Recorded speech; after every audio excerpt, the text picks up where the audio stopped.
تو آقا علیہ السلام نے یہ ادب کا کلچر دیا تھا صحابہ کرام کو، ادب کا کلچر دیا تھا۔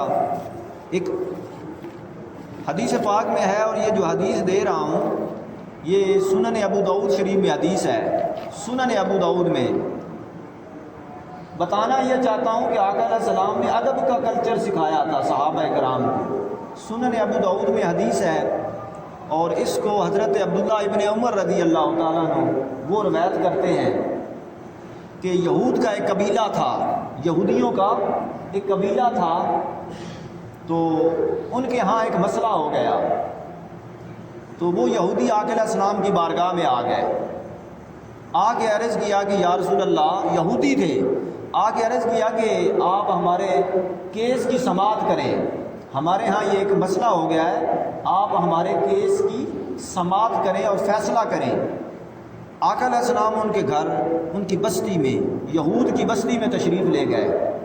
جب بستی میں گئے، اب یہ یہود ہیں، انہوں نے آقا علیہ السلام کے لیے تعظیماً ادباً آقا علیہ السلام کے لیے مسند بچھائی، ایک چٹائی بچھائی، مسند بچھائی، اور میرے آقا کو وہاں پر بٹھایا۔ آقا علیہ السلام وہاں بیٹھ گئے، اس مسند پر، اس چٹائی پر بیٹھ گئے، تو انہوں نے آقا علیہ السلام کی بارگاہ میں اپنا کیس رکھا۔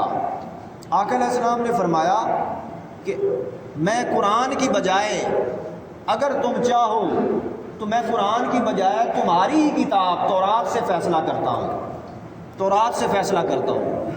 وہ خوش ہو گئے، یہود تھے، خوش ہو گئے، انہوں نے کہا ٹھیک ہے۔ تو آقا علیہ السلام نے فرمایا کہ تورات لاؤ۔ جب تورات لائی گئی تو آقا علیہ السلام نے کیا کیا؟ اب آپ کو پتہ ہے قرآن مجید میں آ چکا تھا کہ تورات کی تعریف ہو چکی تھی، اس میں تبدیلی ہو گئی تھی تورات میں۔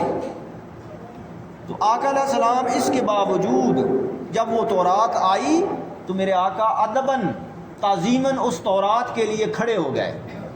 اللہ کی کتاب ہے، بے شک اس میں تعریف ہو چکی ہے، بدلی ہو چکی ہے، تبدیلی آ گئی ہے، مگر آقا علیہ السلام چونکہ نسبت اللہ کے ساتھ ہے، اللہ رب العزت کی کتاب ہے تورات، تو میرے آقا تعظیماً کھڑے ہو گئے، اور جس چٹائی پر میرے آقا کو بٹھایا تھا، انہوں نے جس مسند پر انہوں نے بٹھایا تھا، اس مسند سے میرے آقا نیچے اتر آئے اور زمین پر بیٹھ گئے، خود زمین پر بیٹھ گئے اور اس مسند پر تورات کو رکھ دیا۔ یعنی آقا علیہ السلام نے یہ کلچر دیا، صحابہ کرام کے ذریعے پوری امت کو سمجھایا، ادب مصطفیٰ اور تعظیم اور ادب کا یہ کلچر، یہ صحابہ کرام کے ذریعے پوری امت کو بتا دیا۔ اسی طرح حدیث پاک میں ہے، اور یہ جو اگلی حدیث دے رہا ہوں کہ اس کو یہ مصنف ابن ابی شیبہ میں حدیث ہے، اس کو حضرت جابر بن عبداللہ روایت کرتے ہیں۔ جب مکہ فتح ہوا تو مکہ فتح ہونے کے بعد آقا جب حرم پاک میں داخل ہوئے، کعبہ کے سین میں داخل ہوئے، تو آپ کو پتہ ہے 360 بت پڑے ہوئے تھے کعبے کے اندر، اور سینے کے کعبہ کے اندر 360 بت تھے۔ میرے آقا سارے بتوں کو گراتے گئے، سارے بتوں کو گراتے گئے، ان کی گردنیں توڑتے گئے۔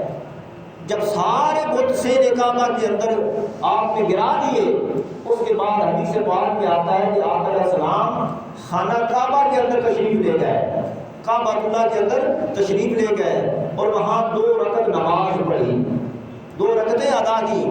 اس کے بعد آقا علیہ السلام نے اس سے پہلے جتنے بھی بت تھے کعبہ کے اندر وہ بھی گرا دیے، سینے کعبہ کے اندر بھی بت تھے وہ بھی گرا دیے۔ پھر جب کعبہ اللہ کے اندر، خانہ کعبہ کے اندر داخل ہوئے تو وہاں بھی بت پڑے ہوئے تھے، ان کی بھی لکڑی کے ساتھ، ایک چھڑی کے ساتھ ان کو توڑ دیا، ان کو گرا دیا۔ جب آگے بڑھے تو ایک بت مشرکین مکہ نے، کافروں نے حضرت ابراہیم علیہ السلام کی شکل کا بنا رکھا تھا، ایک بت انہوں نے حضرت اسماعیل علیہ السلام کی شکل کا بنا رکھا تھا، ایک بت انہوں نے حضرت اسحاق علیہ السلام کی شکل کا بنا رکھا تھا۔ اب آقا علیہ السلام نے ادب کا یہ کنسیپٹ دیا، ادب کا یہ کلچر دیا، ادب سکھایا صحابہ کرام کو اور پوری امت کو ادب سکھایا، سارے بتوں کو توڑ دیا، چھڑی کے ساتھ اور لکڑی کے ساتھ توڑتے گئے، ان کی گردنیں کاٹتے گئے، مگر جب ان بتوں کے قریب آئے جو حضرت ابراہیم، حضرت اسماعیل اور حضرت اسحاق کی شکلوں کے تھے، میرے آقا نے انہیں توڑا نہیں ہے۔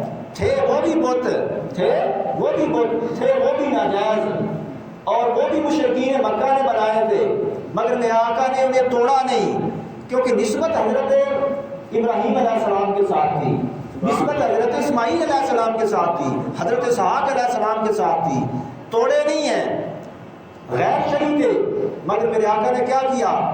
میرے آقا نے فرمایا زعفران لاؤ، زعفران منگایا، زعفران منگوا کر میرے آقا نے ان کے چہرے رنگ کر دیے تاکہ شکل ہٹ جائے اور تبدیلی آ جائے۔